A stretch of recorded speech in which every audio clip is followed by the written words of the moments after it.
A huge fight is brewing over the Epstein files. Trump is pushing Republicans to release everything. No more hiding, no more protecting anyone. And the fallout could reshape everything heading into the next few months. Let's get into it.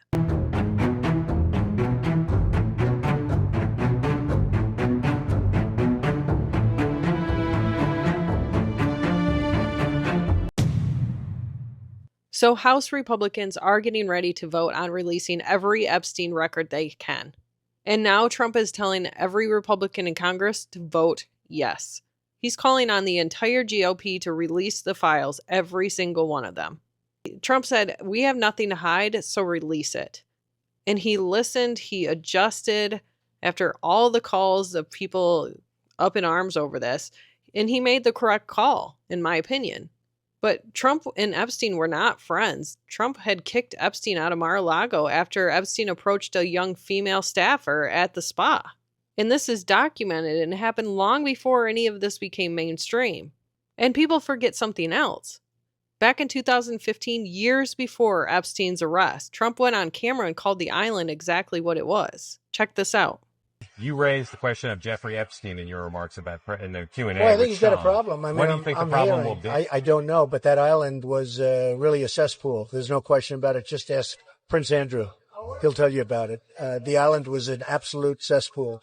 So the Clintons are friends. So Trump had distanced himself early, removing Epstein from his property, and spoke openly long before the media even cared. Americans have demanded transparency for years. Victims want justice, and people, we just want the truth. Releasing these files is the only way to cut through the rumors and expose who is involved and who is protected. And Trump saying to release them finally places pressure in the correct direction. He's not running from this. He's not trying to avoid it. He said, put every page in the open. And people have asked for this for years. But I'll be honest, I doubt these files will even come out. I believe there are names on both sides that will be exposed. Politicians and celebrities and business leaders and donors, and even royalty. There is a long list of people who do not want this out in the open. And bottom line, if releasing the files would only damage one side, they would have done it already. The left would have exposed the Republicans, and the Republicans would have exposed the Democrats. And here's where this story gets interesting. Democrats are twisting the subject and trying to turn it into another anti-Trump storyline. But the information we already have points in a very different direction. And here's a part that people don't know. During the 2019 Cohen hearing, Epstein and Tracy Plaskett text back and forth while the hearing was underway. And she had asked Epstein what she should ask Cohen. And he sent her suggested questions. And just as a reminder what this was about, this was a hearing built around Cohen accusing Trump of approving hush money payments during the 2016 campaign. And it proves Epstein and Trump weren't friends. If they were, Epstein wouldn't be feeding Democrats ammunition. Obama was president of the United States. And while we were once driving through a struggling neighborhood in Chicago, he commented that only black people could live that way.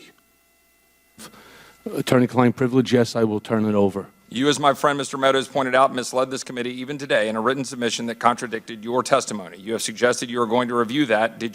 Are you going to review it in our next break to correct the record, yes or no? Yes.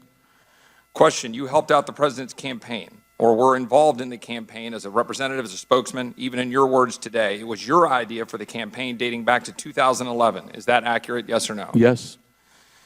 Mr. Weisenberg and other individuals, Ms. Rona. Who are those individuals? Are they with the Trump organization? They are. Are there other people that we should be meeting with? So Alan Weisselberg is the chief financial officer. You got to quickly give us as many names as you can so we can get to them. Yes, ma'am. As Ms. Rona, what is Ms. Rona's position? Rona Graff is Mr. Trump's executive assistant. And would she be able to corroborate many of the statements that you've made here? Yes, her office is directly next to his, and she's involved in a lot that went on.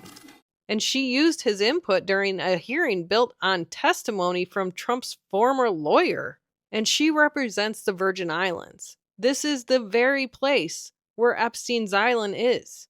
And this is not a small detail. This is not a coincidence. Why would a sitting member of Congress ask Epstein for a guidance during a hearing? Why did he believe he had influence? Why did the exchange happen at all during an official proceeding? It wasn't like he was in politics. None of this matches the narrative pushed by the media. Epstein didn't operate in just one political lane either. He had ties to all the elites. He moved comfortably through circles that are used to being protected. And that level of access doesn't come by accident. And Ghislaine Maxwell fits into this too. Because the protection around Epstein didn't stop with him. And let me ask you this question. Why is a convicted child sex trafficker getting any kind of special treatment in prison? Why does someone with her crimes end up in a minimum security camp with privileges that most inmates never see? That should not happen unless someone, somewhere, wants her comfortable and quiet. And this is why a full release matters so much.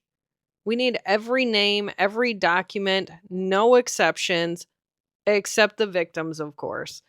But people are tired of the selective leaks, and people are tired of the political games. And Trump calling for a full release is the right move. Not because it helps one side, but because transparency is the only way this is going to end.